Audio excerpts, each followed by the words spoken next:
حان أن نسمع عن هؤلاء الشعراء. أنادي الشاعر العظيم السري الضفة ليتفضل وينشد أمامنا أحسن ما عنده من أبيات وقصائد. السلام عليكم ورحمة الله وبركاته.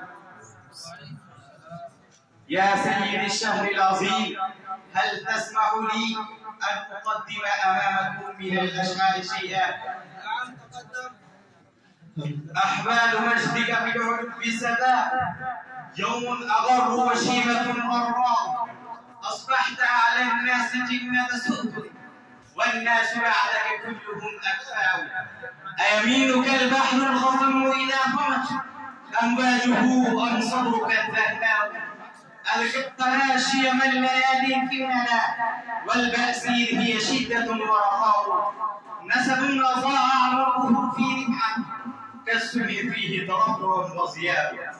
ما شاء الله ما شاء الله، ما أجمل هذا الكلام، والله تعطر المجلس. ما شاء الله، ما سمعت قبل هذا الكلام. ما شاء الله.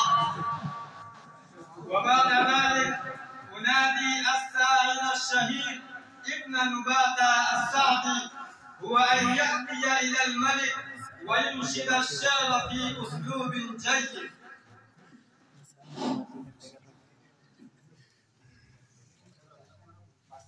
السلام عليكم ورحمة الله وبركاته.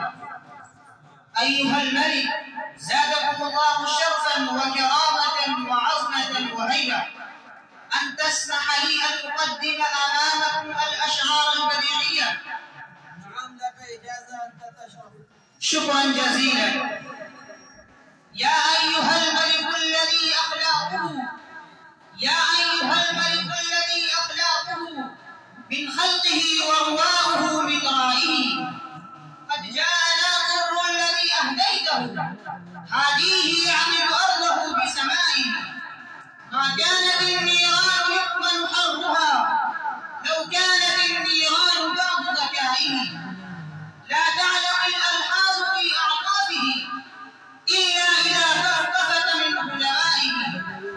لا يقبل الطرف المحاسن كلها حتى يكون الطرف من أسمائه. ومن لم يمت بالسيف مات بغيره، تعددت الأسباب والموت واحد. والسلام عليكم ورحمة الله وبركاته. ما شاء الله، ما أجمل هذا الكلام، قد أسلج صدورنا وشنف الأذان. ما شاء الله، ما أجمل هذا الكلام. أنادي صاحب السيف والقلم الشاعر العظيم سمي الأمير أبا فراس الحمداني ليتفضل مشكورا. السلام عليكم ورحمة الله وبركاته يا سيدي العظيم الكبير. وعليكم السلام.